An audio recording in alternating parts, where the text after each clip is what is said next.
Studies indicate that in the United States, the alcohol problem affects at least 13 million adults, which burdens families and society. Statistics suggest that 1 in 12 adult citizens of the USA struggles with alcohol dependence, which affects interpersonal relationships and public safety. Annually, about 120,000 citizens die because of alcohol and drugs, which shows the deadly scale of this phenomenon. The Department of Health estimates that the total costs related to alcohol and drugs amount to nearly $295 billion per year. Of that sum, an estimated $190 billion is directly attributable to consequences related to alcohol consumption and its economic repercussions. Approximately 340 million citizens live in the United States, of whom about 80 million are minors. About 50 million residents of the USA consume alcohol at least once a week, indicating the wide reach of intoxicating beverage consumption. Studies reveal that about 30% of the population becomes fully intoxicated at least once a year, increasing the risk of harm. By comparison, about 66 million Americans smoke cigarettes, and about 15 million regularly use drugs, which illustrates the problem. The Institute for Addiction Studies states that more than half of the country's inhabitants have alcohol-related problems, underscoring the scale of the public health challenge. On campuses, about 1,500 students die each year from alcohol-related causes, which is a tragedy for the academic community. Road data indicate that about 18,000 people die annually as a result of drunk driving, significantly straining emergency response systems. Victims of alcohol-related crashes account for about 41% of all road fatalities, highlighting the severity of the safety problem. The Bureau of Criminal Statistics reports that nearly 40% of crimes are alcohol-related, destabilizing public order. Alcohol-induced liver diseases cause more than 26,000 deaths per year, burdening the healthcare system and families. In the United States, the legal age to purchase alcohol is set at 21 years, which aims to limit youth access to alcoholic beverages. Research indicates that young women may develop alcohol dependence more quickly and require smaller doses, which increases their susceptibility to addiction.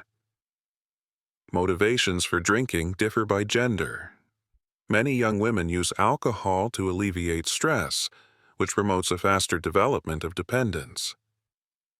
Young men more often reach for alcohol to assert adulthood or status within peer groups, reinforcing risky patterns of social behavior. Students spend more on alcohol than on non-alcoholic drinks, coffee, tea, and study materials combined, which affects their finances and health. Alcohol abuse weakens the immune system and increases susceptibility to diseases, including cancers, causing long-term health damage to society. Pregnant women under the influence of alcohol expose their fetuses to serious developmental defects and, in extreme cases, to premature fetal death.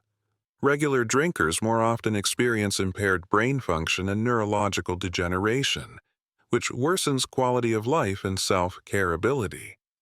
Increased alcohol consumption correlates with a higher rate of suicides as well as involvement in violence and other injuries incurred while intoxicated.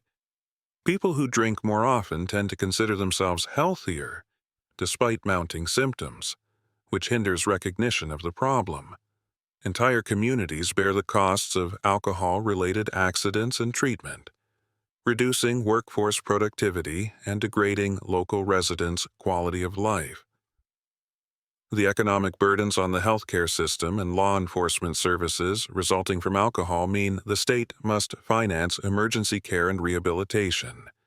Prevention in schools and educational campaigns aim to limit early alcohol initiation, but their effectiveness is often limited by cultural factors and beverage availability. Harm reduction attempts include regulating the legal purchasing age and enforcing restrictions on sales near schools and universities. The phenomenon of heavy drinking among youth and adults increases hospitalizations and imposes additional costs on crisis and emergency care systems. Diagnosing alcoholism and access to therapy remain crucial, yet financial barriers and stigma restrict those in need from obtaining treatment. Expenditures related to alcoholism include emergency response, treatment of injuries, psychiatric care, and legal costs, which strain public finances.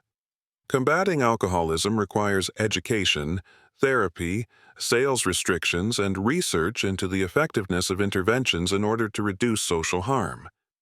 The stigma attached to addiction impedes access to help because many people are ashamed to admit the problem and avoid contact with therapists and support. Demand for places in rehabilitation centers exceeds service availability, and therapy costs are often not fully covered by health insurance.